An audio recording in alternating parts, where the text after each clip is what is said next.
All right, welcome back. I'm here again with Rob Jolles in our series on how to create and deliver online engaging presentations and all those great buzzwords.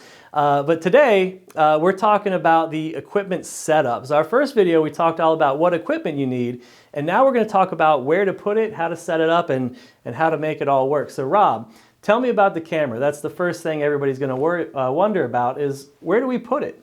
Yeah, the first decision you're going to have to make is this. Are you going to get up? So if you're just, let's say you're a professional coach and you just want to sit in that chair, we're not going to have to obsess too much. We can get it fixed probably right on top of the laptop screen or a monitor.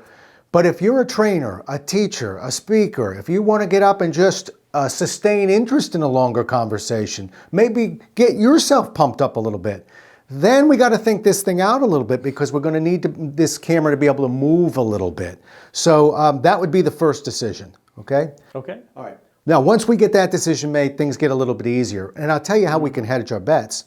It's a little tough to tell everyone to run out and get a big sit-stand desk. But we can get something that sits on the desk. So if we're working from a budget, no problem. We'll put a link in there for a $29 piece that'll just take that laptop and bring it up a little bit. Because even if we're sitting, we don't want to be looking up people's noses, particularly this guy's nose. You don't want any part of that. So you want that thing up at about eye level.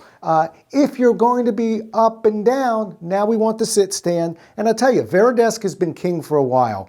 But I've stayed away from them because it's a little bulky and there's a lot of machinery there. Well, good news. Veridesk was obviously reading my mind because they've been listening. They now have a device for either a laptop or a monitor that will come up electronically, up or down, depending on what you want. Yeah, and we got a price point, right, of under $300 for that. So now, again, if it's a laptop, no problem. If you like standing up it comes with you. If you're docked into a monitor, same thing, fixed on there, and if you want to get up it comes. So we're always getting that good eye level that we're looking for.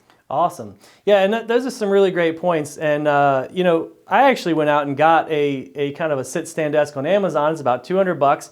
It doesn't have electronic, but it does have these hydraulic or pneumatic. I don't know what the system is, but you just pull a little lever and you can lift it up. And that's really helped me out for doing webinars and presentations and things, because in my first presentation that I did a webinar for a group for kids with cancer.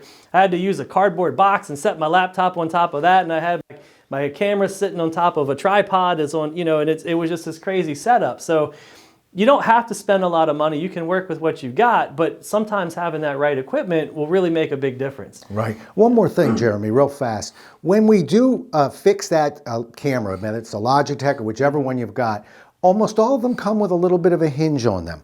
So once you've got it fixed, remember that you can do some adjusting there. And most of them will sell. You're going to have to download it, but they do have software that will come with these cameras so you can bring your field of vision in or get you a little bit further back or bring you up close. So that we don't have to move the monitor back. We've got to just use the software. But you kind of have to dig around to find it because it's not doesn't really come very clear in the instructions. Just go to the site of wherever you're getting your camera. Cool. So what you're saying is you can go, like the manufacturers will have software that lets you zoom in and out, right? Right. That's fantastic, because one of my questions next was going to be, how close do you stand to that camera? Where do you want to be in that field of view? Yeah. And ideally we want to be about kind of a little bit below the shoulders here and make sure that we're not clipped off on the top. But I like to get nice and close. We don't need to be real far back. When we get mobile, things begin to change a little bit, but that's okay because for teachers and trainers and speakers, we're used to wandering around a little bit. So I'm not going to obsess too much. As a matter of fact, and maybe we'll get to this later on a speaking tip also, but I like to move in on the camera now and then. It helps sustain interest. When I start coming at the camera, people start noticing, almost like I'm in front of them and I'm moving towards their desk. Yeah. So let's use that mobility, and this is a time where I don't need the camera to necessarily keep closing in on me.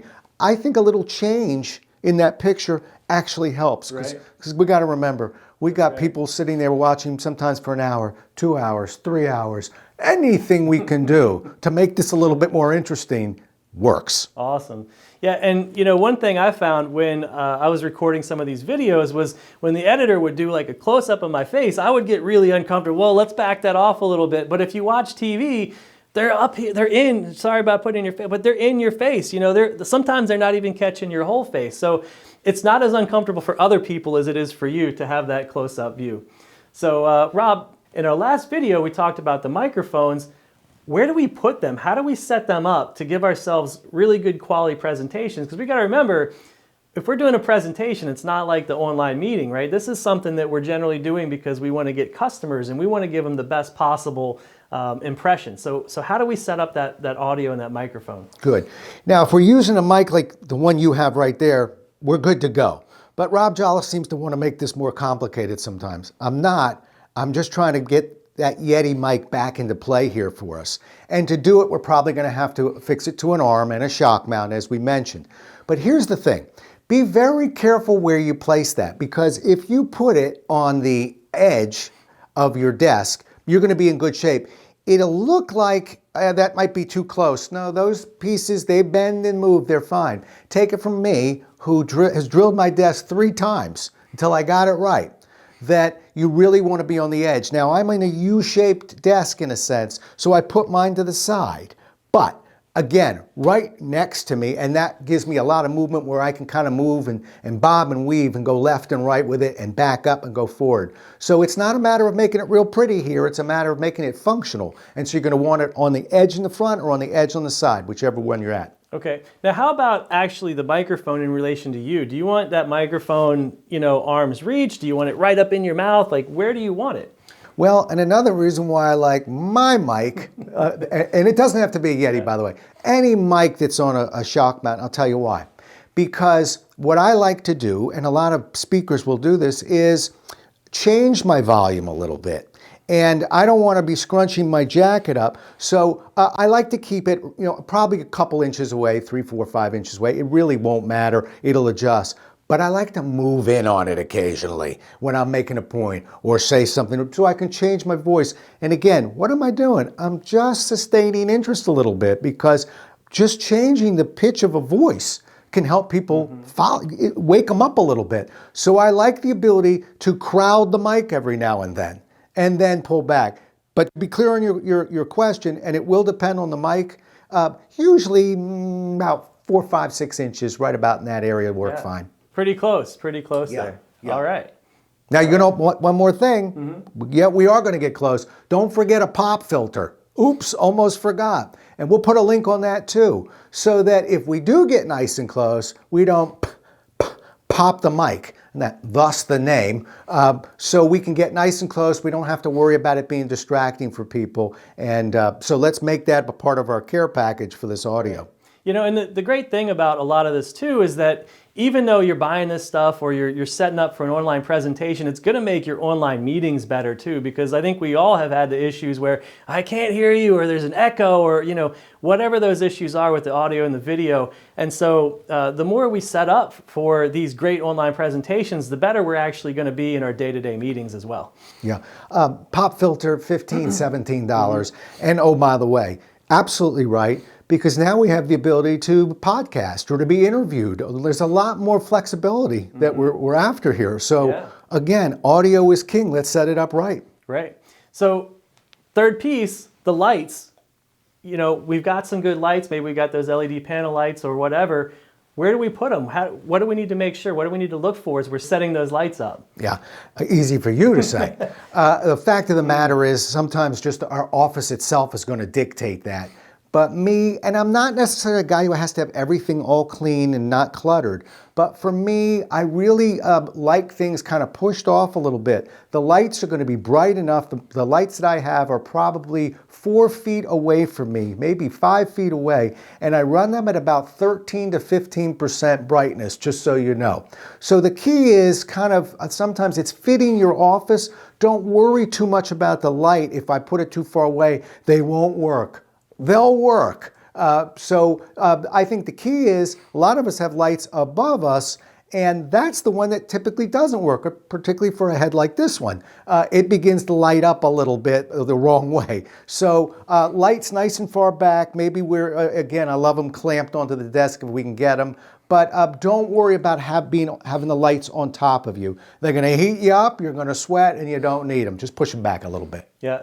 Awesome. And so this is probably a great place to actually squeeze in something that we didn't talk about in the first one, which is the backdrops. And actually we're using a backdrop here today. It may not look like it, but this is, just a inexpensive thing that we bought on Amazon. It really spruces things up. So how should we set up our backdrops? Is there anything we should think about with backdrops as people are trying to create these online presentations?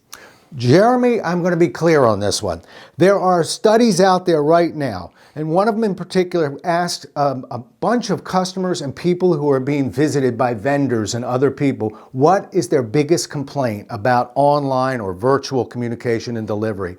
And believe it or not, number one is this, the clutter in the back. So, and a lot of us, we just woke up and we got put into this situation, but we have a nice window behind us. It's so beautiful. Not in online delivery, it isn't. It really wreaks havoc with our cameras. So we're probably going to have to put a blanket over that window. We're going to clear away the clutter. And so I happen to really like what Jeremy's got here, which is just a nice brick background. I work with school systems. They have their backgrounds of school tables. There are companies that out there, and we'll put a link on, that will put your logo on one if you want. But the key here is this.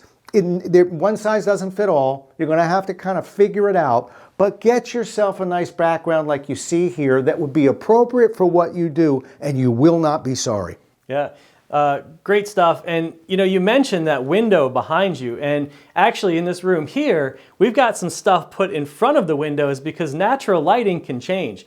In fact, most of the time I just record my videos at night because that is the better way to do it. But if we're doing a presentation, we don't have the option to be able to say, hey, let's do it at 10 o'clock at night when there's no light that's going to change the lighting in our room. So definitely something else to think about.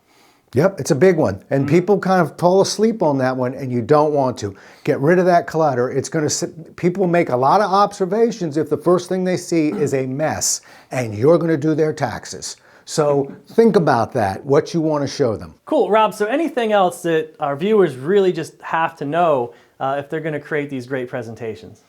Well, in terms of audio, just a couple more points. One is if you are going to wear a a clip-on mic, then let's make sure we get it in the right spot. I typically have people put my mic on for me because I only use those when I speak on a stage. But I'm told that you want to be about a fist above that microphone, right from your chin to where you put it on. So so we don't put it too low and we don't crowd the mic.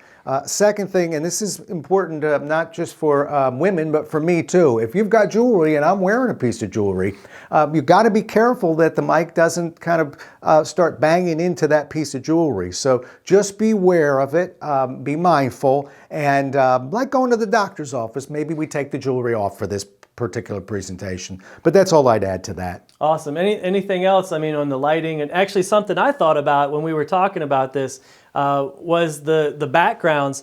One of the places we were looking at recording this was in front of a whiteboard, but we opted not to do that because it creates a reflection.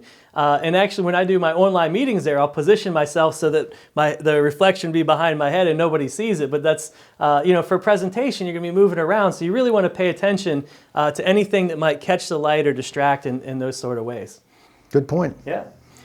So Rob, thanks again for helping us out. In case you guys didn't know it, Rob literally wrote the book on presentations and seminars, and we'll drop some links below to that. But if you want to get in touch with Rob, where do they find you? JOLLES.com. Yep, and make sure to check out the rest of the videos in this series. We're going to cover all sorts of topics and help you create the best presentations you can. Until next time, thanks for watching.